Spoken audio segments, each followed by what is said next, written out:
All right, we are live. Awesome. So how long are you going to Thailand for?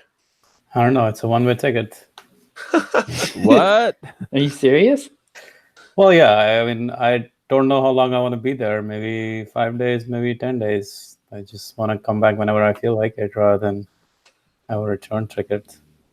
You mean Thailand, the country, not corporate America, right? What is Thailand, the corporate America? Corporate know America, about where that they wear one. ties, right? Oh, Thailand. Oh, Oh, sorry. Thailand. Dad joke. Sorry. No, the one with the lady boys. The lady boys. That's right. That's right. Then I'll write my encore to the 4-hour work week. What's that? The 2-hour work week? Yeah, the no-hour work week.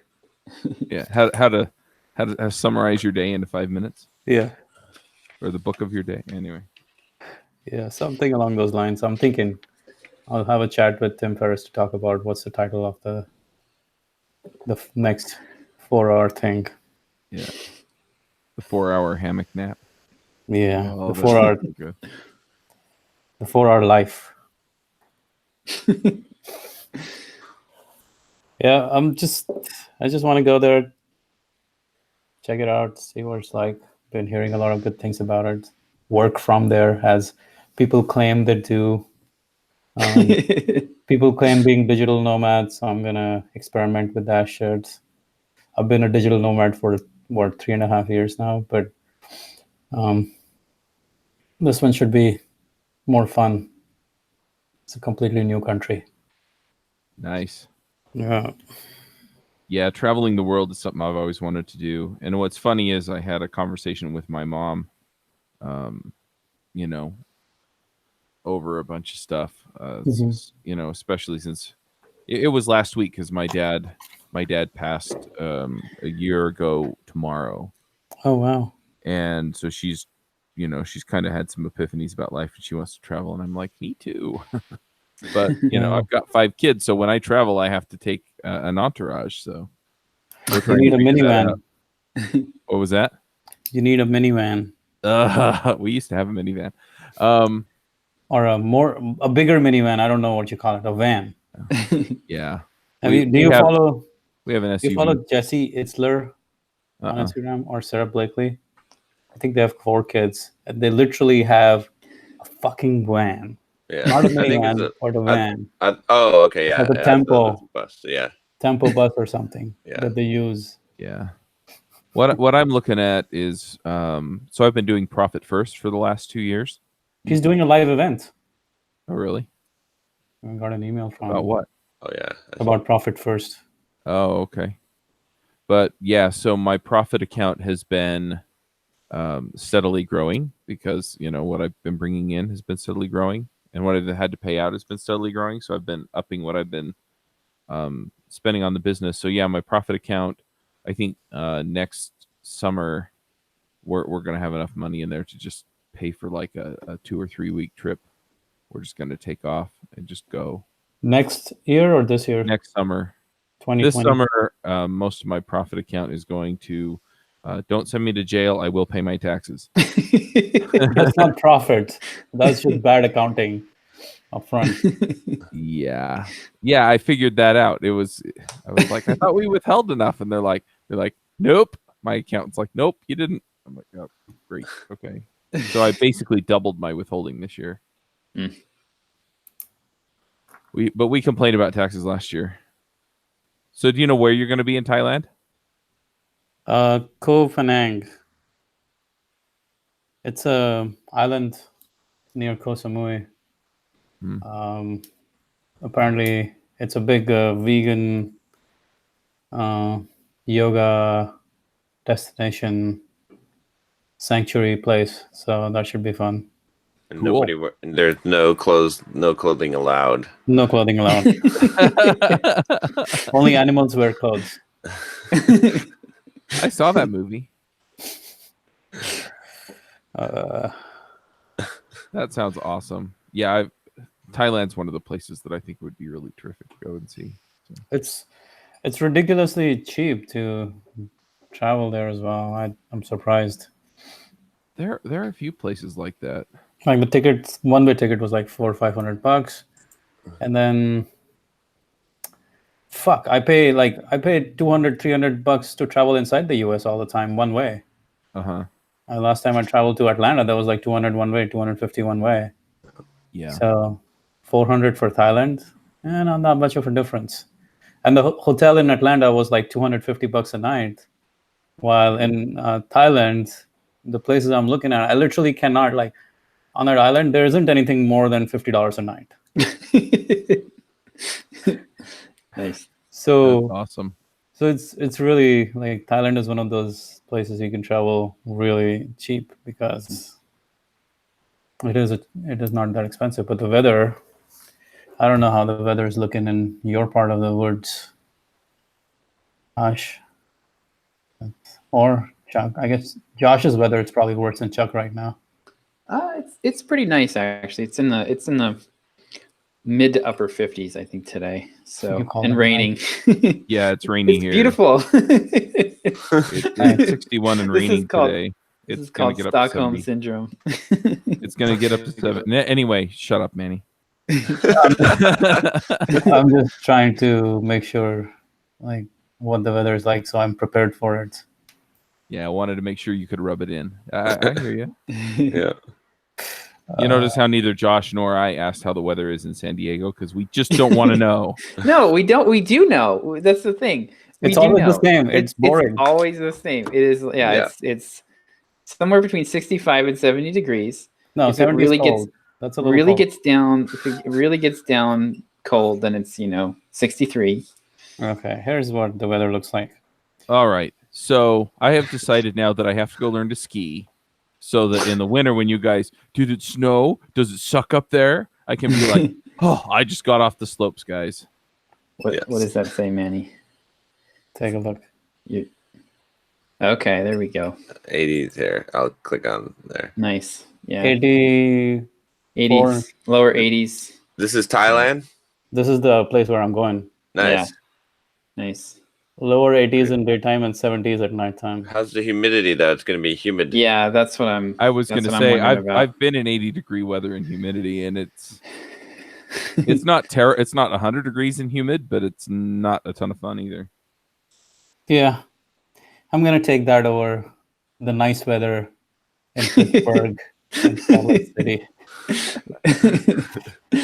Yeah. Well, we get the humidity too. That's the joy of it. So when it gets up in the summer, it'll be 90 degrees and like 90% humidity. So Oh gosh. Oh, this Yeah. humidity is not bad. There's like 60%. Manny's not coming back. 83 in I the know, day right? and 75 at night. So I'm just gonna hang out at nighttime. Daytime, I'll just sit inside and work. Yeah, Manny isn't coming back. We can go back to the original intro for this show where it says, hearing the stories of 3 programmers as they... But I replaced someone. You did. I didn't. When I joined the show, I was number 4 and I didn't replace anyone. Chuck But- never got included in anything because the guy who did our intro like went on to become. It would probably cost us like $100,000 now to get him to do the intro jingle for us. Yeah. Yeah, I'm filling in some big shoes. That's all I know. Yep. I could use some creative. So many comments I can make tracking. about that. Was that? So many comments I can make about the shoes, but I won't. Depends on what kind of shoes. I could use some creative ideas for tracking sales from our Facebook campaigns. So, What's the job of your Facebook guy? well, okay, yeah, well, yes and no. Okay, because so Facebook tracks conversions. What I'm trying to do is get it so that in our system we have a definitive way of knowing which ones came through Facebook, so that I can review their drip history. Because I don't trust Facebook's attribution as far as I can throw it. That's what I was waiting for. You don't trust Facebook is what it sounds like. Yeah, well, so far, it's actually looking, I was looking at it today, it's actually looking Facebook is saying that we have spent about $200 in ads, or no, I think it's about $500 in ads. Well, whatever they're And- saying you spent is probably true. That part is true. I believe that part. I believe. But they're saying that we made 5 sales, and the revenue, I believe, is right. It's about $500. So they're claiming that it's basically breaking even. Mm-hmm. But I can't figure out in Facebook how to see. So the most that I could get out of Facebook would be product SKUs. If I can even figure out I haven't figured out how to get that yet. I don't get it. What are you like? If you are getting traffic from there to Facebook, I mean to buy, and those people did not exist in your database, well, it's clean. There's nothing new there. No, that's the point. I want to make sure that that Facebook isn't just taking credit for somebody who comes off of Google, signs up for the email list, and then buys instantly, and Facebook takes credit for it. We were seeing the pixel doesn't fire that way. The event-based pixels don't fire that way.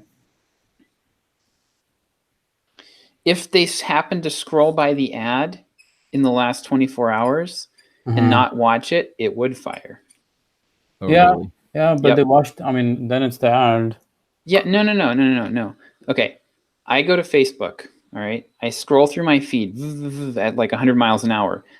Our Simple Programmer ad goes zipping by. I never even see it. It doesn't even register. Here's a simple way to do it. Just create a separate cart Separate cart SKU? page. Separate cart page, yeah. Oh, yeah. Yeah, There you go. that's one option I'm considering, or like a separate. But it would. What we had done before was we actually took everything and we rebuilt the funnel in ClickFunnels, and that was definitive, right? Because those were the only way to get there was through Facebook. But we've got right now. Yeah, I agree. WooCommerce, I mean, people can if you, click to the shopping cart. They could actually already have products in their shopping cart that they had added previously, or they could click and figure out how to get to the main store page and add stuff to their cart and then check out and not even buy the thing we were advertising. They were already on our list, and Facebook takes credit for it. You know what I mean? So it's really, really leaky. And I'm trying to come up with a creative way to do it besides going and Duplicating the cart. rebuilding the entire funnel in ClickFunnels. One option, I guess, would be to figure out a way to use a custom, like a custom discount code, from so that all the ads in Facebook are using a custom discount code. you will ask them to use a discount code. Yeah, we'd have to update all the URLs. Yeah, you could To put them in the include- links to just include it, and then. Yeah, then But I what could are you going to do if somebody signs up, without using that discount code? You're going to go back to Facebook and dispute it? No, I don't care. No. I just want to have an idea what's happening. I'm not looking to have airtight like quality control on Facebook. It's just I just want to see like rough order of magnitude, because what we were seeing before with the interviewing course was that Facebook was taking credit for sales, and these were people that have been on our list for like 3 years, and they just happened to see the ad on Facebook. And yeah, that's nice to get that sale, but the goal here, we want to know, like, are we reaching new people? That's really what we want to be able to do. Not like just find another way to nudge our email list subscribers, because that's easy. Yeah, but if they click through Facebook, even if they've been on your list, they're still going to come up with that discount code. So you're still going to have to go and check them against Drip, right? Yes. Yeah. Well, what I do is I go into WooCommerce and I just literally take every single email address and look at the history in Drip. Uh-huh. So we got one sale that came through like yesterday, I think, was like a full price sale from somebody who'd never been on our list before. So that looks like probably it was Facebook. Right. And that's what I want to be able to do. I think your best bet is to keep the funnels separate. Yeah. Yeah. Just clean, like, Yeah. keep them separate so you never have to try to figure out the attribution problem. So ClickFunnels doesn't have a copy this funnel deal. No, I mean, it was pretty labor intensive to rebuild No. the funnel. What about sending in some kind of parameter in the WooCommerce cart that we can track it? Yeah, that's okay. That's a good idea. Because that would be like, so the discount code would effectively do that, but it would be, yeah, so, okay, that would make sense. So I could have some kind of custom parameter. Discount code would effectively do that. The only downside of that is I have to figure out how to set it up, because we're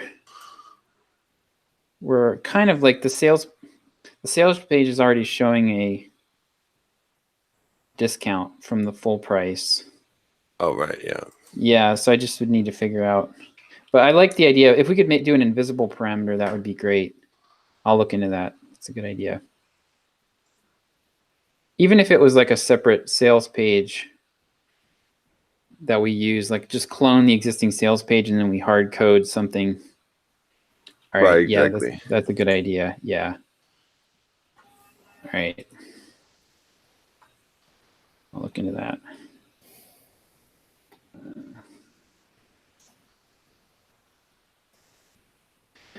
Cool. But yeah, so the ads are looking promising here. So we've got Is it video ads running or just text ads? Image it ads? is both. So John did, let me look at it here. John did a Facebook Live. So they're currently running 17 different ads with a $2 per day budget on each of them to compare the results. And it's pretty crazy. So we're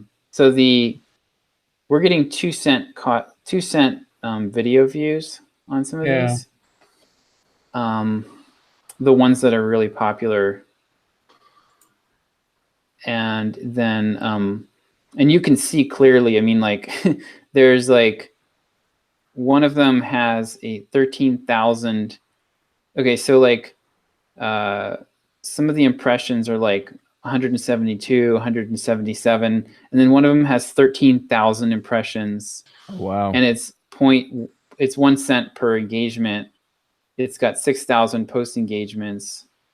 Yeah, I mean, Facebook likes to make up all of these numbers pretty nicely.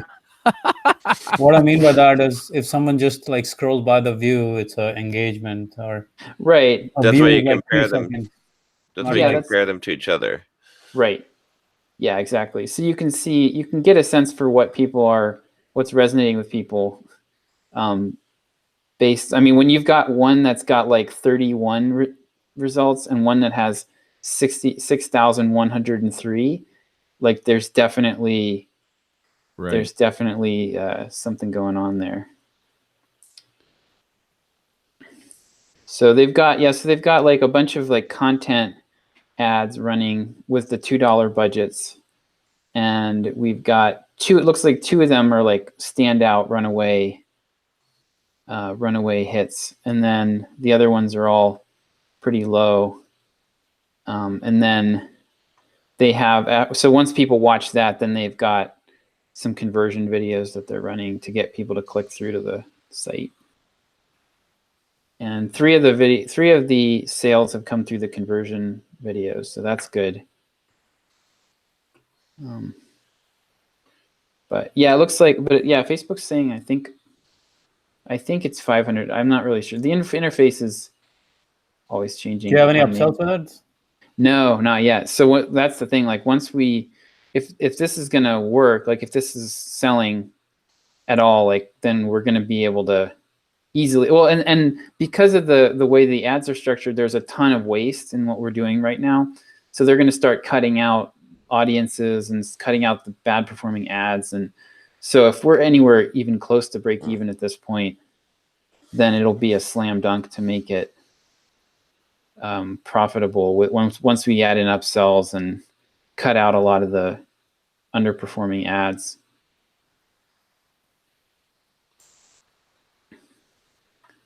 So this is promising. Let's make Nice. this shit happen now.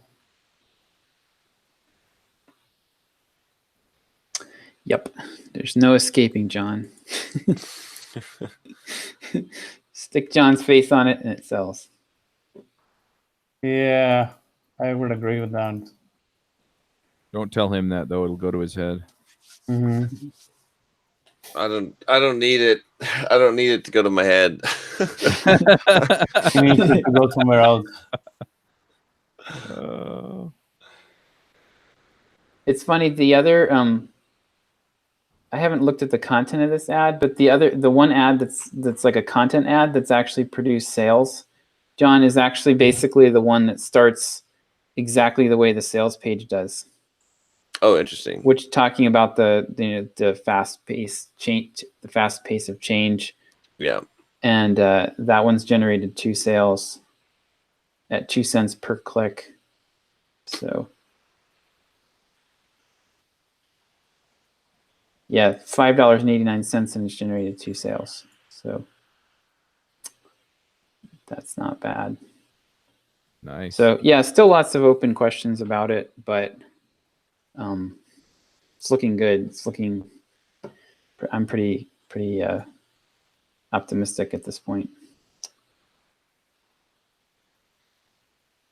I also figured out, so I don't know if you guys noticed, but did you see how Drip renamed the subscribers tab into people? Yeah. Mm-hmm. We John and I were joking about how they did that for politically correct reasons, to like subscribers is like so dehumanizing or something. But no, I figured out why they did it, because they just rolled out this week. They rolled out a change where they are trying to they're setting it up so that you can reach your people who have unsubscribed by having them synced to Facebook and Google custom audiences. So they're basically trying to get everybody to reactivate all their unsubscribes and pay extra. So if we were to they popped up a big banner and it said, hey, you can reach an additional 80,000 people. Click here.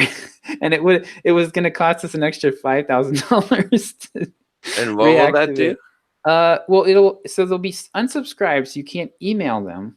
Right. But Right. you can sync them to Google and use them in custom audiences. Oh, I see. Google and Facebook. So you can reach them. You can pay more to Drip so that you can pay more to Google so that you can reach the people I who don't weren't think interested. Google or Facebook would. We can But already then do you- that. You can manually. You can just download the list and then Yeah, you can upload do it manually. Yeah. Yep. Huh. But it's like API, via the API, and you can okay. treat them like they're still part of the system and have them go through workflows and all that stuff, but you just can't email them. So they also, for some reason, they also like reactivated basically anyone who was undeliverable. They reactivated them. So I think we were paying for them. So there's about 5,000 subscribers Yeah. in our account right now our subscriber count went up by like 6,000 overnight. And it looks like it was all these people that were marked undeliverable. So like Mickey@mouse.com. We can, now we're paying for that. So Come on, Mickey's a cool guy. yeah. So probably need to clean that up, but Oh gosh, that Yeah, kind of so- stuff kind of makes me. it's kind of about interesting. it. Yeah. Yeah. Yeah, I feel like it was well, their Drip is actually, I'm actually kind of considering getting off of Drip at some point, because they've pivoted to e-commerce. Yeah. Their primary customers now are like mid to large size e-commerce. That's what they're going after. So it's even little things like if you I have Drip open in like a slightly narrower window on one side of my screen, and they added all these dollar value metrics to the broadcast screen, Right. and it's Yeah, they because did. of I saw those. because of the email. And so when the view that I use, I have to click in to see the open and click rates. I have to like do a couple of extra clicks now. So they're like really shifting the whole thing toward e-commerce. Yep. Which makes sense. That's definitely one of the biggest markets for email and email marketing. Nice. Yeah, I saw those when I was sending out broadcasts for a joint venture that I was working on this week. I saw those. I recognize some of those emails. That's because I sent them a couple months ago. No. I recognize them because the words came out of my fingertips. Some of them. Oh, I'd like to see that. How is it going? How did it go? I don't know what the final sales number or semi-final sales number is. I mean, I can go and pull up the numbers in Drip. I didn't even get. I spent a grand total of like 20 minutes at home until like Oh my God. PM yesterday. So What the fuck's going on? I'm getting error 522 and 523. My website is down. well, we're not going to sell any of your productivity courses that way. Shit. What the? Dude, these fuckers, like, The whole site is down. well, that's what I'm trying to figure out.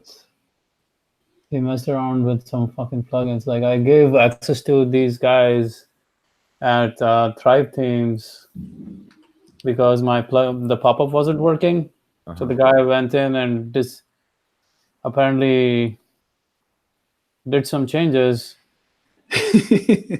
and now Everything's instead of the- working. instead When of I'm pop- click, huh? What I'm- page are you on? I went to like the main page and went to your sales pages. They all seem to be working. Manny, It's not do an cached? incognito window. I had an issue lately where Yoast updated, and it hosed the entire site if you were logged in. If you were logged out, it was fine. So try it logged out. Yeah, that's what seems to be happening. So we Yeah, had to anyway. disable Yoast. Yeah. So let's see. The first email got an 8.7% click or open rate, a 0.9% click through rate. Mm-hmm. That's pretty good. That's The decent. second one got this is the one that the subject line was hacked. It got 11.1% open rate. How much? That'll do it. How much did you get? 11.1% open rate. So it got a 3% higher open rate than the first email. Yeah, that'll And definitely do it. I got a Job offer from Facebook will also get a good open rate, I've discovered. Yeah, that one had a 0.8% open rate or click rate. 0.8%. Sorry. The next email got a 7.7 open and a 0.6 click. Dude, that's rough. The video was 7.6% open rate and a 0.8% click through rate.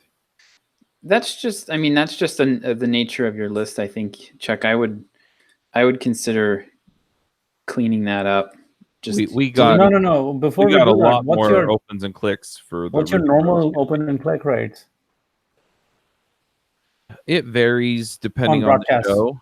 On broadcast? Well, the last time I actually went in and directly sent broadcasts was the other campaign that we sent through. No, I guess not Ruby, Java. JavaScript. Uh-huh. Yeah, I don't have a lot of history on that, to be honest. Yeah, it's probably the biggest segment, and you don't. The problem is if you don't have history, it also means that you haven't been mailing often enough, which means the list is not engaged enough. Right. Which means we're gonna run into problems where they just don't even see you as somebody that they want to engage with right now. Yeah. That's why I think the podcast conversions were actually, if only we had the awareness to make the links and all that shit proper, the podcast conversions would have been better than the email conversions. Yep. Which is fucking crazy, but that's the world we live in now. Yeah. Well. Yeah. The open and click through rates for the Ruby one, they were higher. They were quite a bit higher. Yeah, they were more like 15%, 17%. Yep. So Yeah. What's the size of this segment, Chuck? 13,000 13,000 versus the other one. was about 2,000, 2,500. Yeah, that's why. What's that? That makes perfect sense. I bet if you go in and do a query and like look at how many people are in that segment who have like either have a lead score of 0 or just haven't opened any emails, it's probably like 8,000 of them have never even opened an email before. So yeah, I'm reworking the way that I'm doing the emails. So So we drove. I was trying to I was putting together campaigns, and I was like, oh, I'm going to cycle through them through these campaigns, and they'll get used to me emailing them every day. And I kind of ran out of steam on that. So what I'm looking to do now is basically once a week, I'm going to send an email that says, hey, here are all the episodes we released last week. And then I'll probably send at least one email that's, hey, here's some info that you're probably going to want. You know, and it may or may not have some kind of affiliate link to one thing or another on it, but it's going to, it's just going to be a content email. And then I need to figure out some other strategy and probably send another email of some kind later in the week. Yeah, this is a very interesting learning lesson in some ways, that marketing is a function of engagement on that channel. Yep. On that channel. Not just engagement as a general term, but on the channel. Yeah. So his podcast, literally with the same number of people listening or getting those emails or whatever, well, the podcast has higher engagement because it's higher number of downloads, not even as many. An email open should be treated like a podcast download, maybe. More or less. Right? So you got how many downloads on the podcast? Delivery is the download. The listen is the open, but there's no way to track that for podcasts currently. Well, let's just go with the download. How many downloads you get on that podcast episode now? Like 13, 14,000? That depends on if I trust Blueberry or not. Nothing can be trusted. We have had this conversation before. I'm not going to rehash it, but I will take the number out of Blueberry.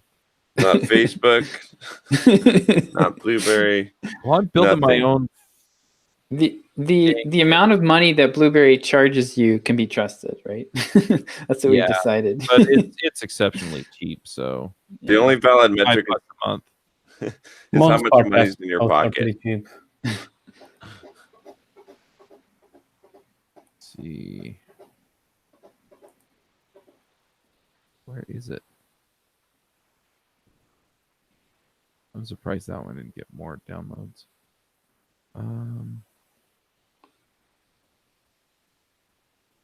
I think my trip to Thailand will cost me lesser than a trip to Vegas. That I'm almost convinced of.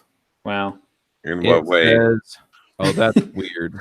Because when I talked to you last time, Manny, it said 12,000. Now it says 11,217. Fuck. So it went down. We lost downloads. Negative listens. People are taking the downloads and re-uploading them. That's it. This next week, while I'm sitting at NGConf running a podcasting booth, I'm going to be fixing this crap.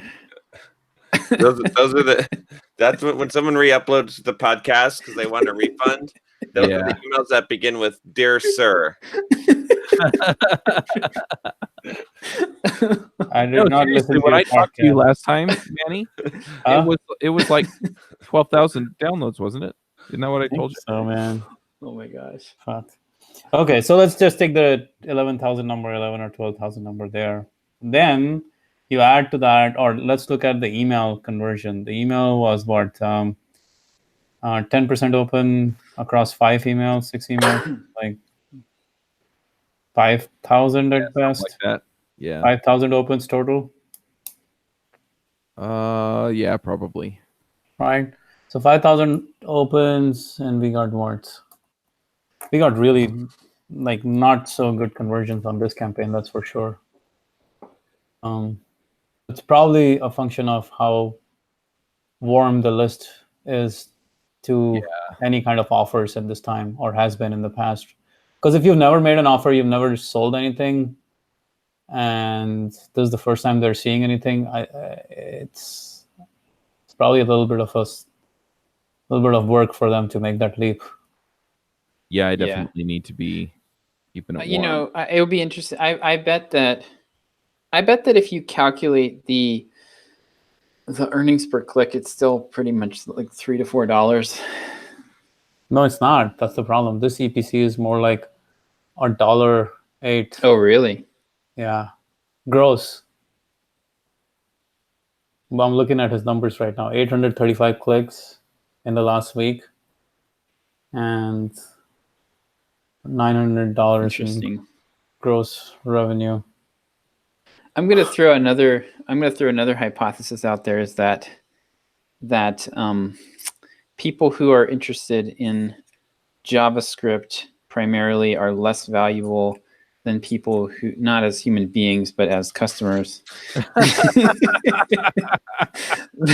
Just to clarify that, then people who are interested in like more legacy C#, .NET, Ruby. like older, more established technologies. I think you're going to get a lot more web developers and beginning developers in that crowd. So, Less in value. JavaScript, yeah, you'll get more just the theory. more junior people in there. Yeah. Because fewer people are learning Ruby these days. Ruby is old and bloated. It's the number of clicks. Like the EPC on the clicks is not very high on the list right now. Whether it's Ruby or Java. I think EPC is just hovers around $1 for Chuck's audience right now. Interesting. And that's just, I think it's a nature of what was really interesting was that I got so many signups on my stupid test. I had the cart in test mode. I need to go reach out to them and make the sale again to them. They basically, like, a bunch of people went through the whole sign up process and they bought my course without paying for it. All it came from DevChat because they got the DevChat link. Oh, interesting. I had like 15 people sign up in the first 3 days. Or no, the first day of the podcast went out when it's the highest number of downloads.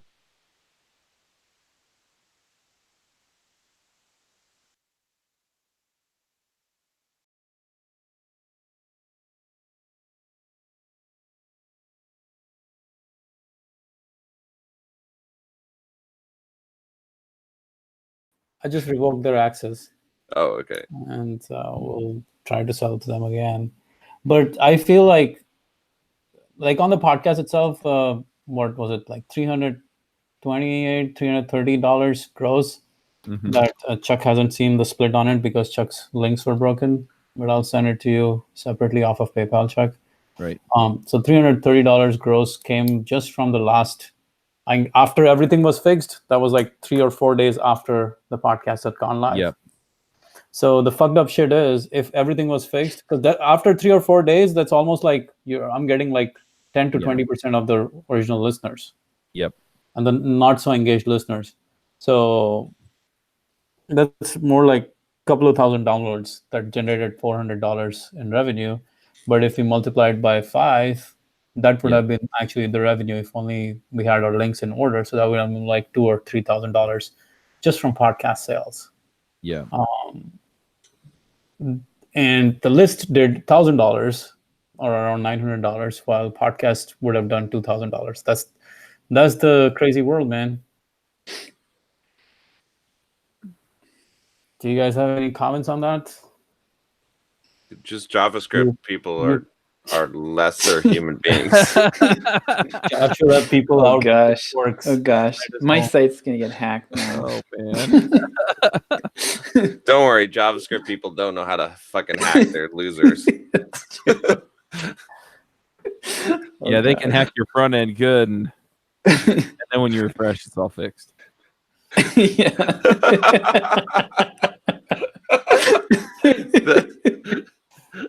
Just hit shift F5, right? Um,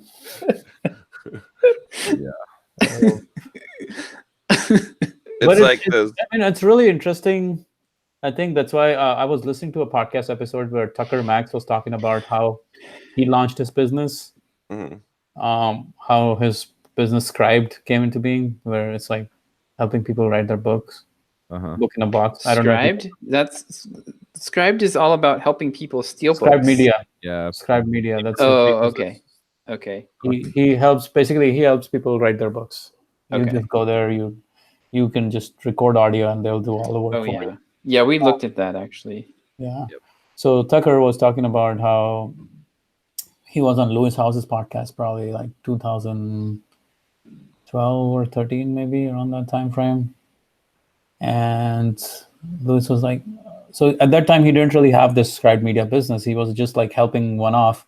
People would just come to him and be like, hey, I heard you're helping people write their books. Can you help me write my books? And he's like, all right. So he was would charge them like $15,000-$20,000 to do it. And that's how he was kind of doing this.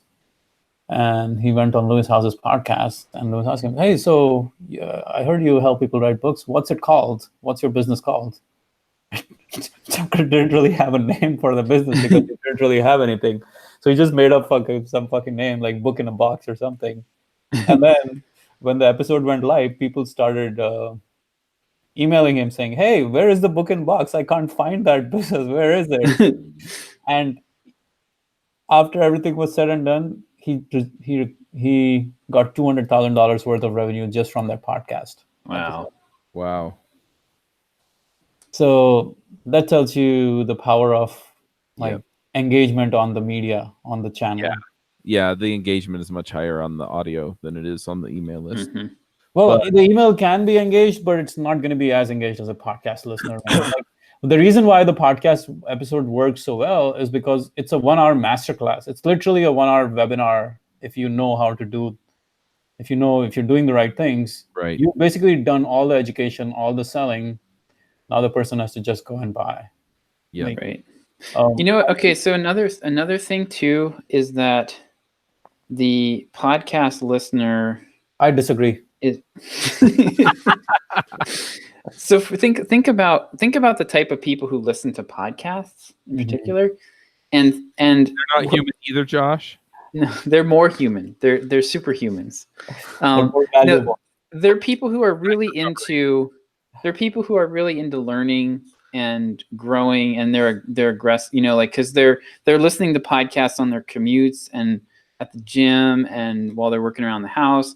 So makes sense that those people would be super excited about productivity. Yeah, Software, software in particular. Okay, that's a good angle, but I bet if we did this again for social skills in the future, we would figure out an angle that would sell to the JavaScript audience because we know coders are the worst at that part of life. So that could be sold as well.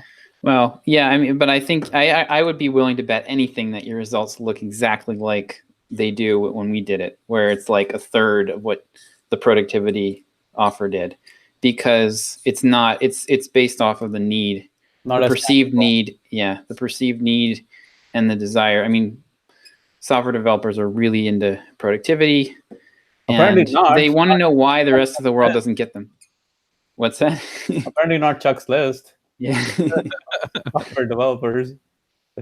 Chuck, if But- you send an email, like a normal email, I'd love to see what the open rates are for your. Yeah.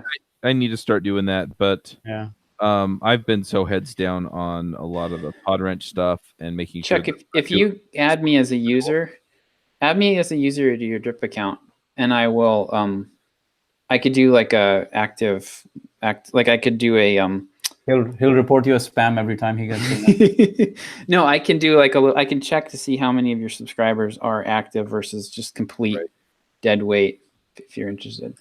that'd be fine.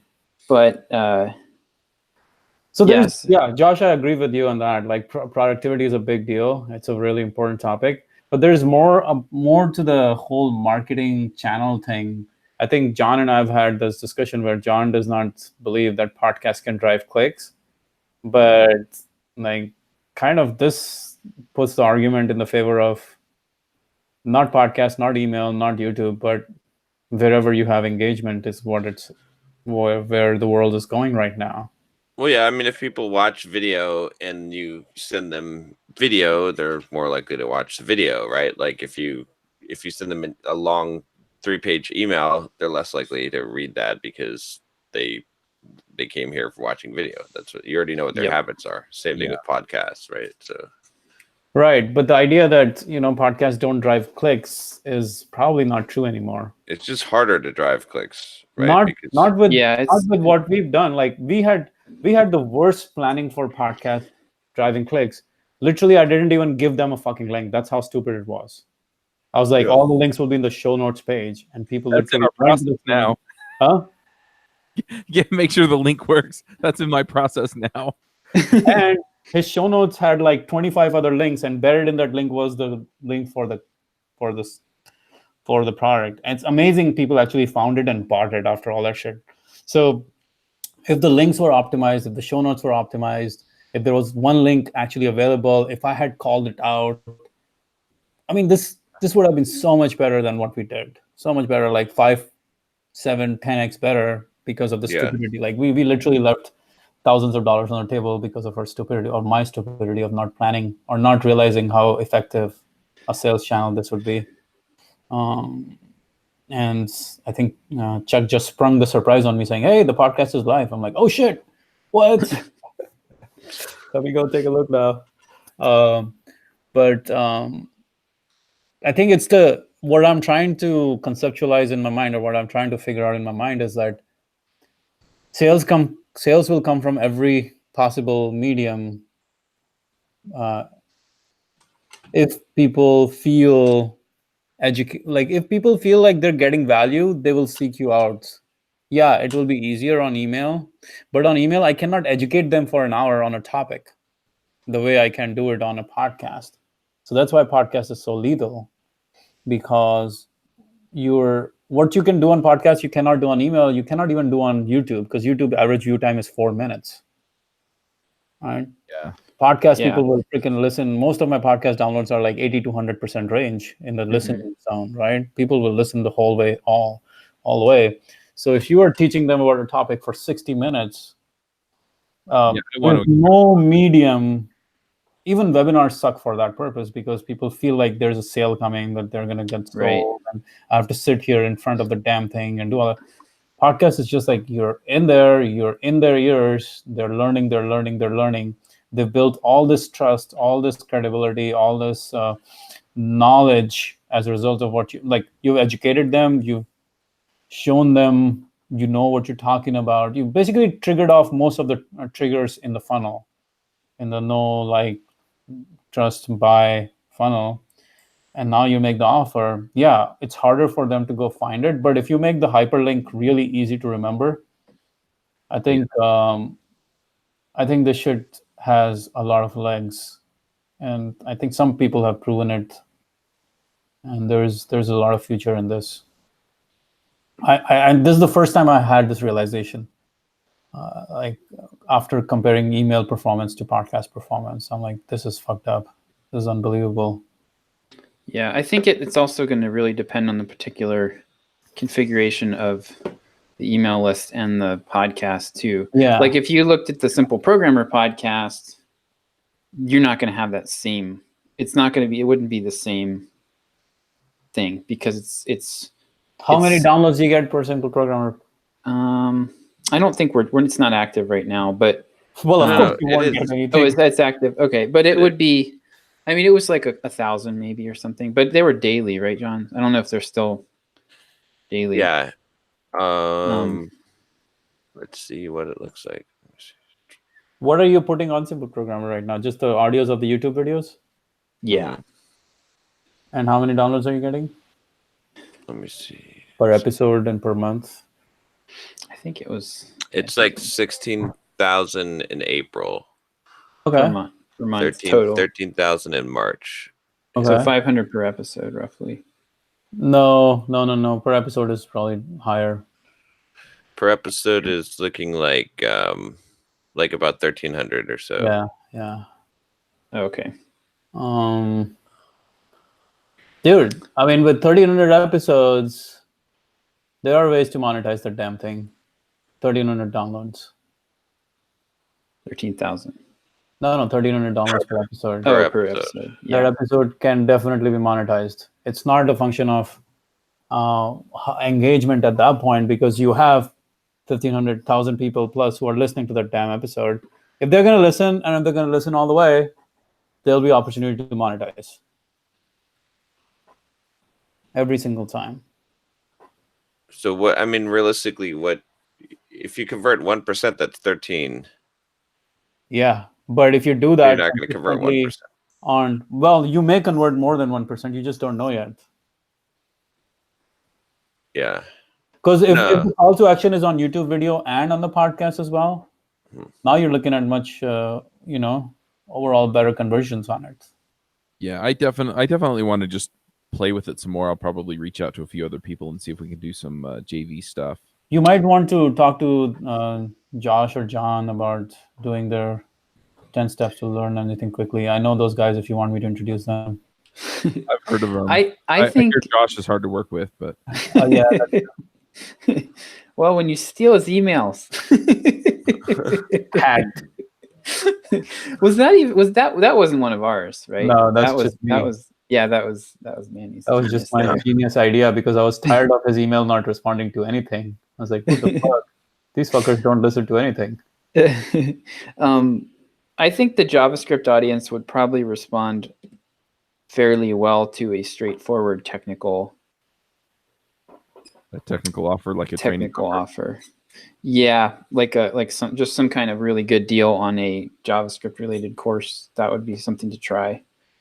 The other thing about the JavaScript audience too is that it's a lot less homogeneous. Yeah. So it's actually probably like 10 different segments, right? Because there might be some web designers in there. There's some developers. There's some students and some back-end developers. Like it's a lot more diverse than Ruby. Yeah, they do a lot of different things, and the way that they A lot do of worthless those things. segments are different. So I think there is a way to do a lot more marketing of your products inside your own ecosystem without being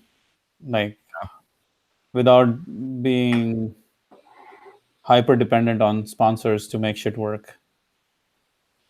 probably I was actually going to say that I was actually going to say the opposite. What? In Chuck's case, like What? I think this bolsters the case for him not getting distracted and doing products and No, all that stuff, in his because case, actually, the key is to just do it, just plug it on the podcast. yeah. To do interviews where people actually have products on the podcast.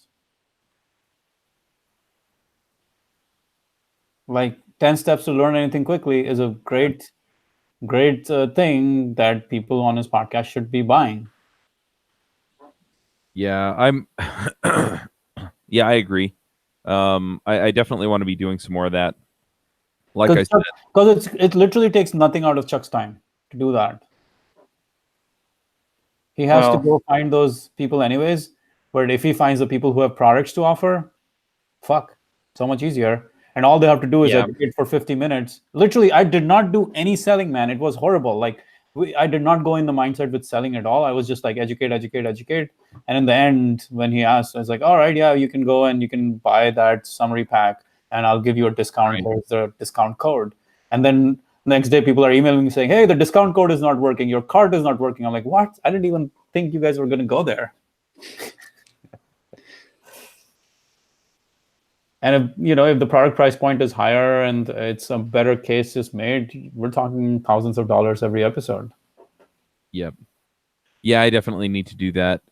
What I think I'm going to do though is I'm just going to offer it as part of a sponsorship package. Don't do it. Because then you lose the possibility of doing it separately. Yeah, you don't do that because that will I don't think that'll be good because it's two different things that you're. Yeah. Yeah, I think Then it's two different muddy. audiences. Yeah. John Lee Dumas is doing that, and I don't like it anymore. His podcast has gone to shit. I quit listening to John a long time ago. I know, but I listen to his income reports. Probably the only thing I listen to, Uh-huh. and I listen to a few of the quote unquote master classes. Every one of them is a sponsored episode where people are there to sell, and it just fucks up the whole dynamic of the thing. Yeah. So Yeah, I do kind of like doing it the other way, and then it's basically whatever whatever we sell, to my audience, I get 50% of. yeah, so that way the sponsors can just stay out of it and never have to think about. The Yeah. sponsors are not even worried. They're not even thinking about this shit. You're unnecessarily bringing it up and complicating the thing. Yeah. No. And now they will be that's like, true. okay, why don't we do this? Why don't we do that? Okay, well, yeah, they're just gonna make your life miserable compared to you being more like a ninja warrior doing your affiliate Yeah. deals without them actually knowing about the shit because they don't even care. They don't care at all. And the other thing is then I can also I can essentially say, look, we're not gonna do a hard sales pitch. We'll do one at the end. I'll just ask you where people can get it, and you can kind of say, here's what you get and here's where you get it.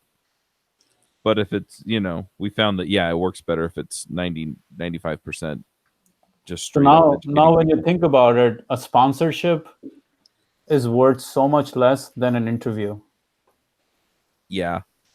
Don't tell anyone about it, but it's like literally night and day, right?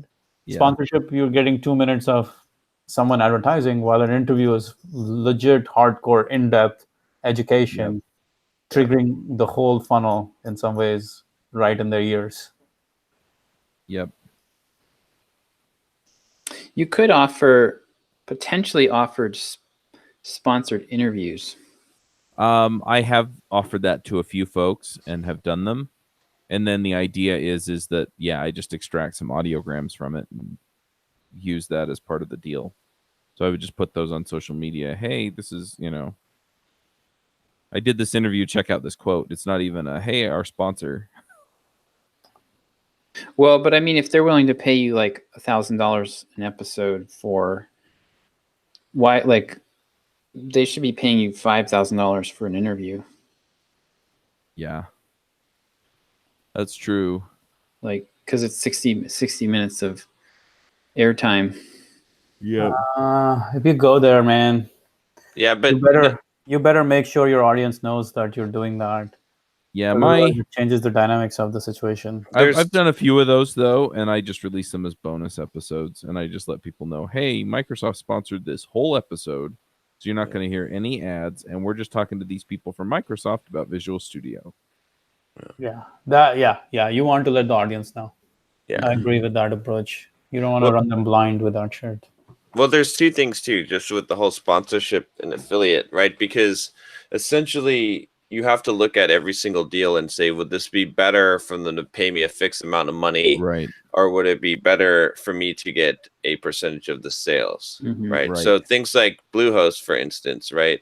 It makes a lot more sense to have an affiliate deal with Bluehost than it does to have them sponsor, because what are they going to sponsor for versus how many you're going to make more money by selling the thing, right? But it's a function of everyone's audience is different, and everyone's engagement with their audience on that topic is different. This is what it comes down to, because I was talking to a potential sponsor about this, and I said, it basically comes down to this: if you're sponsoring me, you're taking the risk. Mm-hmm. If I'm doing an affiliate deal, I'm taking the risk. Right. Yep. Right. So depending on my confidence level in being able, if I believe that your product will sell to my audience more than you do, then I'll do the affiliate deal.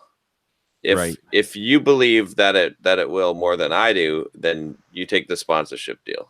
Mm-hmm. I agree. Because it's always that decision, right? Like you have to figure that out. Yeah. Here's the interesting dichotomy I see with my podcast and my YouTube audience. I get more people listening to business stuff on my podcast and more people doing personal development stuff on my YouTube. Yeah. Right. Like a higher ratio of people listen to business stuff on my podcast, and a higher ratio of people listen to personal development or watch personal development stuff on YouTube. So my YouTube personal development videos get higher views, but my podcast business episodes get higher downloads. Yeah, it makes sense Right. because YouTube is actually a procrastination mechanism. Yeah. YouTube watchers are less valuable. They're dirt human beings. Yeah. YouTube watchers are dirt human beings. They're trash humans. Their lives do not matter, is what you're saying. Oh gosh. Yeah, I mean, yeah, if Uh-huh. you're a YouTube person, it's not even worth living anymore. John, what are you doing with your life? It's worth living as a slave to someone else, like so that you can serve the greater humanity. Like your individual wants and desires in life is worthless. Like Yeah, but just put but- the grapes in directly into my mouth. but you and- can either be like in servitude to someone else, or you can be just like nutrition to like to an animal or something. All right, so Wow. I'm gonna derail us back onto something that I need to bring up Okay. really quickly. Don't do it. Don't do it. You guys are good at telling me that, but you have you've created a monster because I am heads down lately working on Podwrench. You Good. know, I'm doing the other stuff to keep the wheels rolling. I'm starting the new podcast, but that seems to take up like an hour or so a week. Just keeping all the herding all the cats. So we're probably going to finalize the details on the open source podcast next week. Yeah, we've got some other stuff rolling here and there. So yeah, but Podwrench, I was listening to the Star Principle, which is a book that Josh recommended, and one thing that they recommended was not just to name the name the business, but name the whole niche. Mm-hmm. And so I've decided that I'm going to name it a podcast assembly line. Does that kind of give you the right idea as far as what I'm building? Yeah, but I'm not sure if that really sets you apart from the other Assembly lines. Yeah. The other podcasting offerings? Well, Yeah. they offer a piece of the podcast assembly line, but they don't offer the entire thing. Except one, and I'm going to talk about that one in a minute. Well, okay. What all right, what exactly do you offer end to end? Like what's the So I give them a way to set up the assembly line, obviously, so they can come in and they can, set up the podcast is more or less that step. But then it gives them a step-by-step process for putting out a podcast. So, you put the audio in, it goes through the editing phase, where it gets cleaned up and assembled, the show notes phase, the publishing phase, and the promotion phase. And so it goes through all those different stages. So I would almost like done for you podcasting service or concierge podcasting service or I don't know, something where someone can get more of that idea. At Yeah, what point when you're The flip when you're side talking is that they can bring their own workers in, right? So they can bring their own editors and show notes people and promotion people in to actually, work the pipeline for them. here's where I would start with this. As you're talking to people about this, think about and observe at what point in the conversation they light up. Okay. The point at which they light up is when I tell them that I'll find them sponsors. Exactly. Okay, that is exactly I can what tell you that right now. Okay, all right. I think that you have. So what you've got here, and is that's something, one thing that nobody else really is offering. At least not Exactly. with Okay, the okay, and we're gonna. I think Yeah. that what you're selling is podcast sponsorship, like ready-made premium podcast sponsorships for established podcasters right now. The Okay. software, the production software is a nice to have, but it's not really any different. You know, there are other That's people a whole who have lot a less head. work. There's a lot of people I know. there's a lot of people who are going to have a head start on you as far as like the whole production process. Right? Right. So figure out how to position yourself as that. And I think because there's a few podcast ad networks out there, but They suck. They're crappy. I know. They suck. They're like I've used they're them. marketplaces, right? So they're marketplaces where you list your podcast and then a bidder comes in and they're like, we'll pay you like $50 an episode. Right. Well, and some of them actually have salespeople, and they're like, "We've got these shows on these topics," but they line you up with the worst people. right. You're like a premium sponsorship platform. Like you'll have to think about how to present that, but that's where like I think and then the software is like makes it easy and it's going to get you lock in, but that's not really going to distinguish you at this point. Yeah, that makes sense. But if it gets legs, because you've got all these sponsorships, you've got, you're going to get sponsorships will attract podcasters. Podcasters will attract sponsorships. So it's got a nice feedback mechanism. Yeah. And at some point, all the other guys are going to be bankrupt because they're going to be trying to they're going to be trying to survive off $9 monthly recurring revenue that actually only lasts 3 months because most of the people don't continue their podcasts. So that's the angle that I would come at it from. So this thing about the STAR principle is you can try to name the niche, but it's not always going to work. And that's true. Richard would say that for sure. Like the market has to accept it. Yeah, that's fair. So yeah, if I focus on the sponsorship end of things,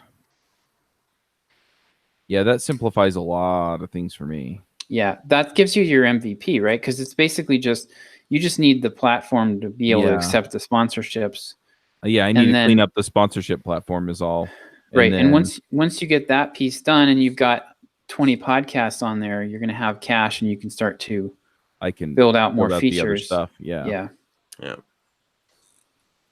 The key is for people to know why you're different from the others. Yeah. Yeah, and I think Josh has hit it right on the nose, is that I need to be beating the get paid drum. Get paid, get paid, right? How are you doing that differently? So I've been saying, you have the full solution from end to end.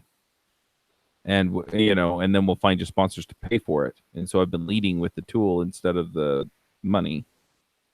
And so I've been leading with the features instead of the benefit. And so what I need to do is I need to turn around and I need to essentially, here's the big benefit that you all want, right? And we're not going to go, we'll go line up Casper Mattress for a sleep podcast. But we're not going to line up Casper Mattress for a tech podcast, right? For a sponsor, because it's not a solid fit. Maybe it's a really boring podcast. Yeah, there you go. Don't you wish you had a Casper Mattress that you could go close your eyes while you listen to this extremely boring? John does. Not original. Yes, I do. That's the 10 steps to learn anything quickly. The 10 steps to go to sleep quickly. Yeah. But I think that's it, and then I can just focus on the sponsorship features and get those solid. Yep. And then I can turn around, and then you can start to absorb more of the other stuff, and people will be excited. Yeah, but hey, look, now we're got and some of it won't be too terribly hard to pull together, right? Because the publishing stuff, the promotion stuff's going to be painful because we're going to have to integrate with a whole bunch of social media stuff, or at least make it easier for people to do. But the publishing stuff, it's like, okay, well, we'll connect to your WordPress site, or we'll put it up on a static site somewhere for you. I mean, that's not right. That's not terribly hard. Most of the other stuff is just data management manipulation, and Right. then so building the rest of it in isn't that tricky. But yeah, if we could get that together, that would be awesome.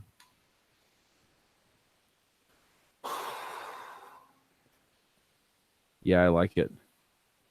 Yeah, you've got the hard part. I mean, establishing those relationships with the sponsors is the hard part.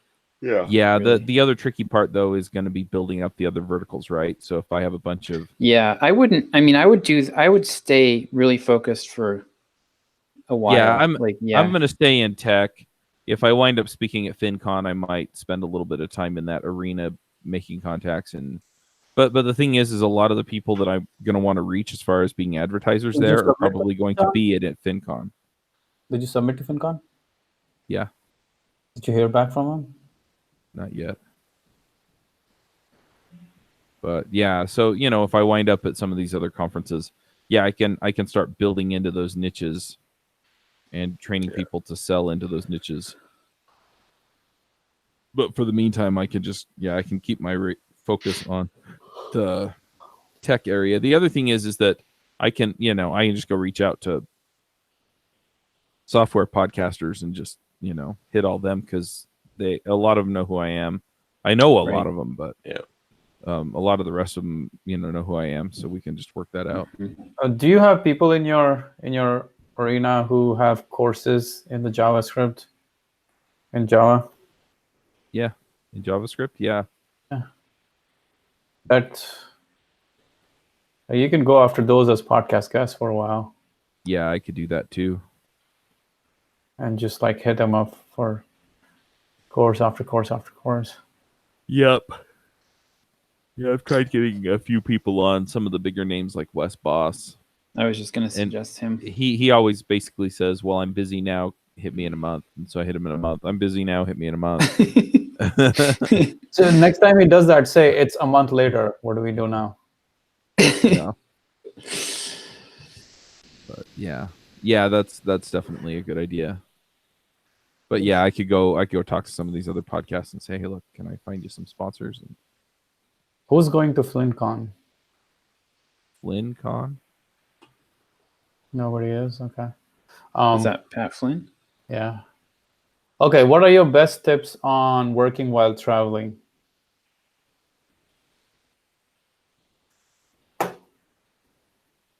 John is retired, so I'm not going to ask him for his tip. Working while traveling. Yeah. Pick one day of the week and work 12 hours that day,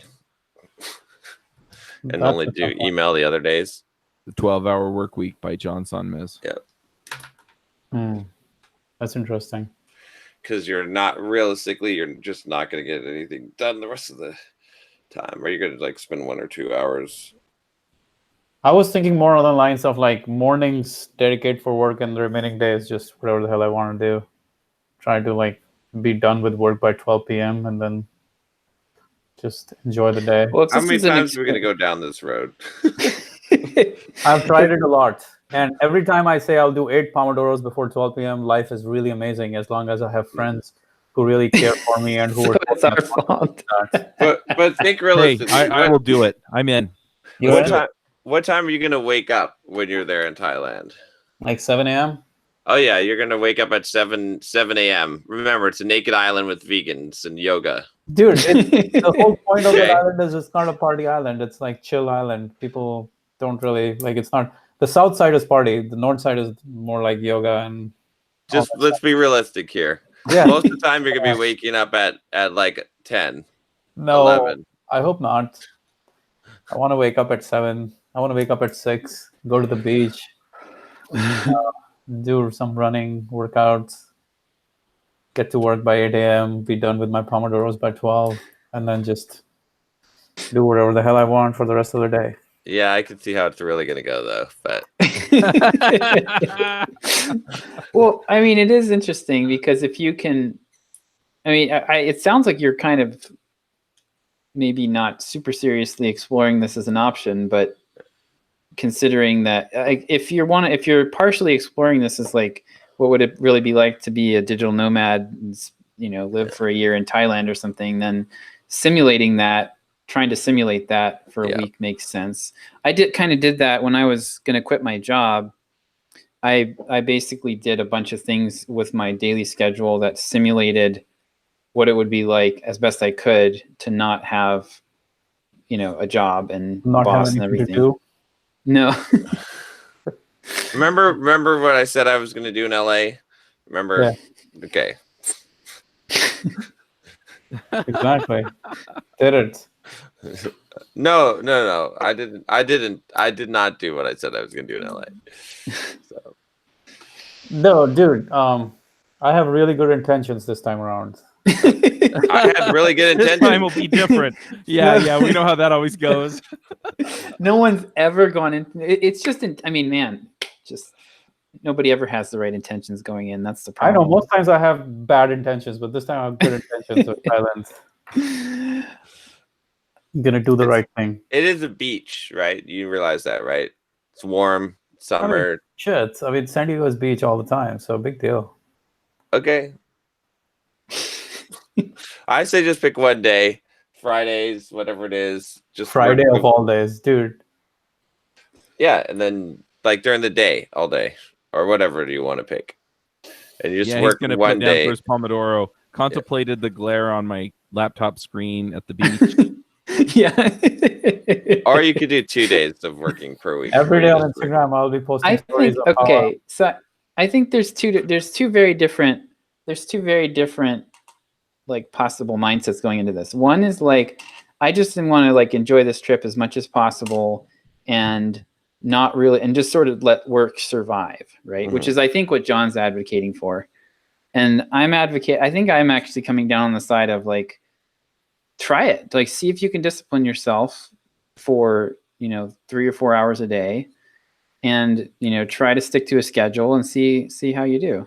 Yeah, that's my intention. I really want to 'Cause- at least like if I can get 4 hours of work done per day. I remember the week when we did the 8 Pomodoros before 12. Yeah, I mean, that's that what was- keep haunting me too. Is I keep looking at it and going, I need weeks like that. Yeah. Yeah.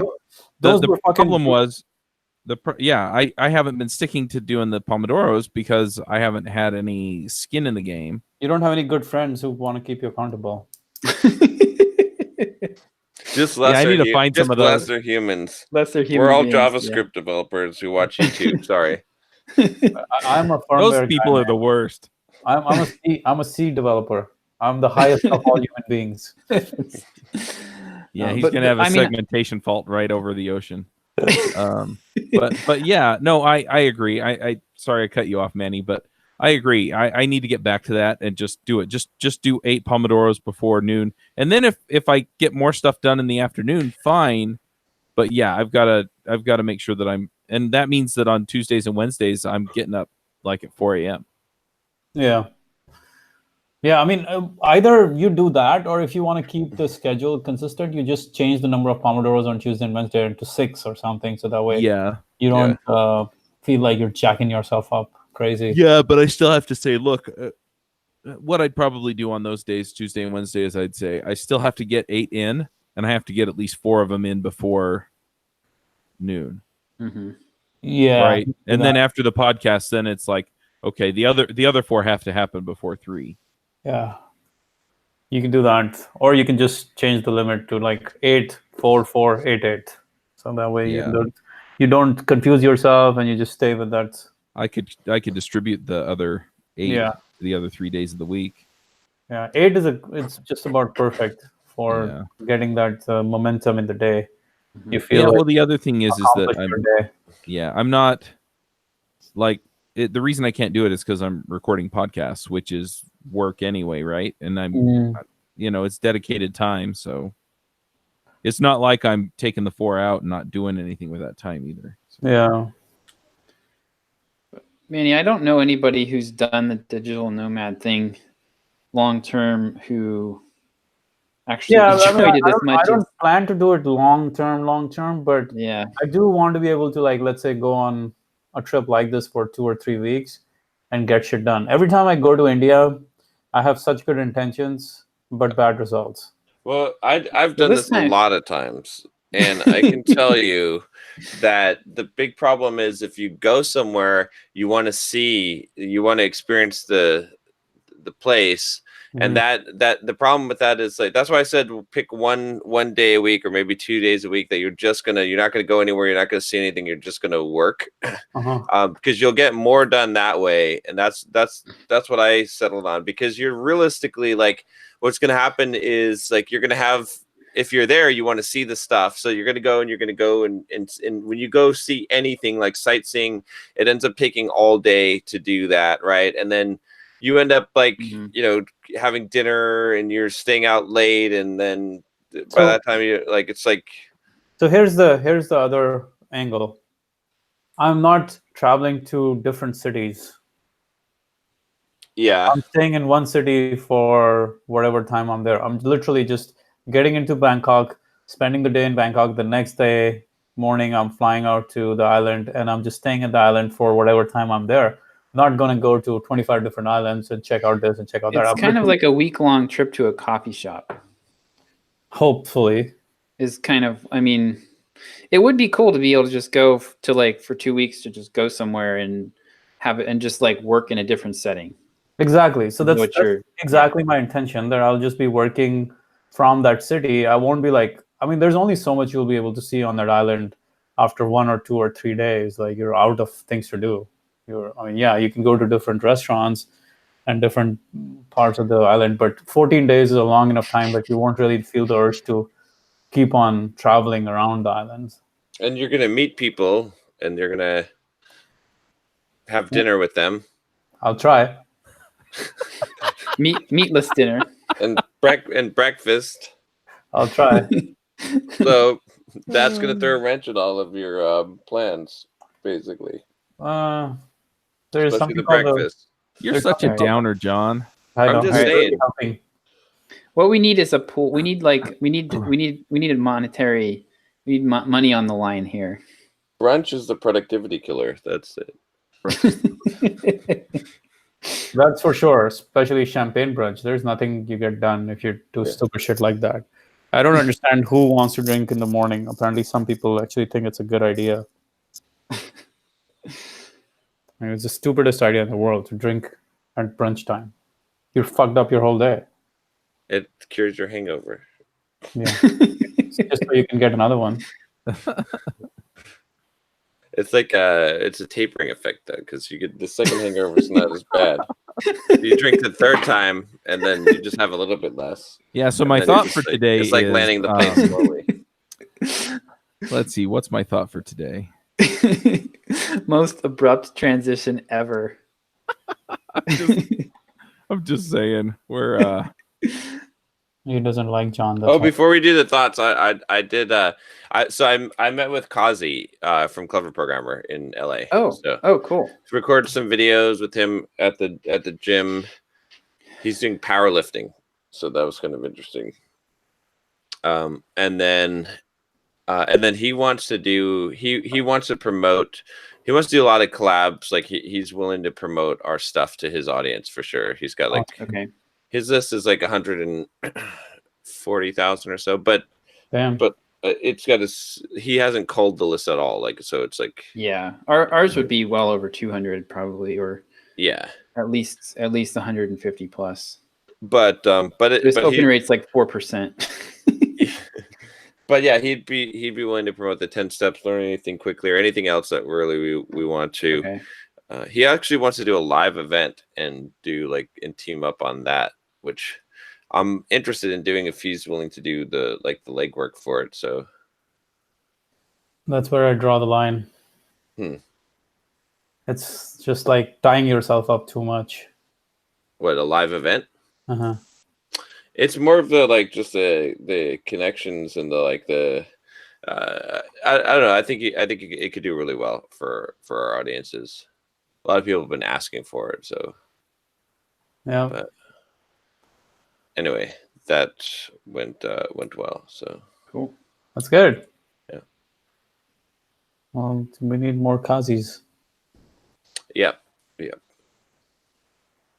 And he's got a bunch of other connections too. So If he ever wants to do some productivity, because I know Java guys are low in the totem pole, but maybe clever programmers are actually more interested in productivity. well, they're Python programmers, so Python is. I don't talk to the Java programmers. JavaScript. I think if he ever wants to do productivity, there's someone who can help. Yes. Yeah.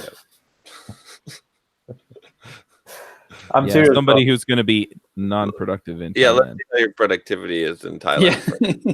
If he needs me to show him how to make money from Thailand, all it will require is some mental toughness. So stay productive. if Kazi and a lack of social skills. If Kazi needs to know how to make money from Thailand, all I will do is give him 5 emails to send and show him how I'm rolling money in the bank account from Thailand, and he can, he should be happy about that. All right. Well, I think I am going to shove us over to picks to thoughts because I've got to go for a run today and get a bunch of work done. So, when are you guys doing the promotion though, with Kazi? I don't know. We haven't talked about the exact dates yet. So. Nice. It's good. All right. Go for it, Chuck. well, I just like the thought that I got from Josh as far as just where do people light up and then simplify to that. Yeah. So I think that's really kind of my epiphany this week. Because I mean that's what people seem to really care about. I've talked to a whole bunch of people, and usually what the reason that they quit podcasting or the reason that they struggle with it is because they're either paying for the production or they're doing it themselves, and they don't have any income from the podcast to cover it. And so, if I can solve the revenue part of that problem, and then I can turn around and solve the pipeline part of that, the production pipeline part of that problem later. Or maybe I'll find out that solving the sponsorship end of that thing is the big win, right? And then I just send them over to another system that does the pipeline management stuff, the assembly line stuff. Then, but I really like the approach. I am going to work on my own production pipeline stuff, but I think I'm going to focus on just getting the sponsorship stuff rock solid first, and that way I can get people into beta on that right now, because all I have to do is go and line them up. So mine is when you need to look for things that you can do where you get momentum, you see some momentum and traction fairly early on. So like the this Facebook ads is a good example. Like we're getting the numbers off of this already are so much better than what we were seeing off of the other offer. I was reading, somebody said recently that when you get onto an idea that actually is going to work, it's like taking a Saint Bernard for a walk. Like it's like walking you, like you're running to keep up. Mm-hmm. And you're not like if you're having to drag it along, then it's not necessarily that you have to give up, but you don't have it. It's not working yet. Like you don't have it right yet. And Chuck, I mean, like your thing is a good example too. It's like when you're talking, you talk to people and it's like blah, blah, blah. And then boom, light bulb comes on and suddenly they can't hear enough about it. And so I've seen some good examples of that this week. Yeah. It's just a good reminder. All right. Mine would be don't think ahead. Instead know what your goal is, and then just focus on moving closer to it incrementally. Because if you know what your goal is and you just focus on getting closer to it, then you'll see what paths open up that get you closer, one step closer to it, rather than trying to think out. And because a lot of times you're not going to know what the path is. There's not going to be a clear open path to the goal. So you're gonna see it as a non-achievable goal, and then also if you as you're going closer and closer to the goal, like paths will open up that were not available before because you're in proximity to the goal. So as long as you know what the actual goal is, what you're trying to achieve, that's the way to get there rather than trying to plan it out, because nothing ever goes according to plan. So Yep. I'm thinking marketing, that every channel has, or marketing is a game of engagement, and there is no one channel that will get you there if you haven't built engagement on that channel. So wherever you have engagement is where you will get the highest ROI on your effort. So in some ways, it's two-way street. You have to build engagement on all the channels that you own, because otherwise, if you don't have engagement on those channels, then nothing really works. Like, those channels don't really return you anything. Like, there will be people who will be screaming, "Oh yeah, email marketing is dead, doesn't work," but that's only because there wasn't engagement on that, and that's why it's not working. But on the other hand, there are people who say, "Hey, podcast doesn't work because it doesn't drive links and all that stuff." Well, it does. Everything is a function of how much engagement and how much warmth the audience has in that domain, in that channel, in some ways, rather than a blanket, this works or that doesn't work. don't send emails to JavaScript developers because they can't read. They're not humans, is another story, right? Yeah. Gosh. So much hate mail. All right, guys. All right. Josh, if Josh's place is on fire today, we know what happened. Yeah. Oh gosh. All right. See you next Somebody time. wrote a bot in JavaScript that dropped a firebomb on his house. See ya. All right. And then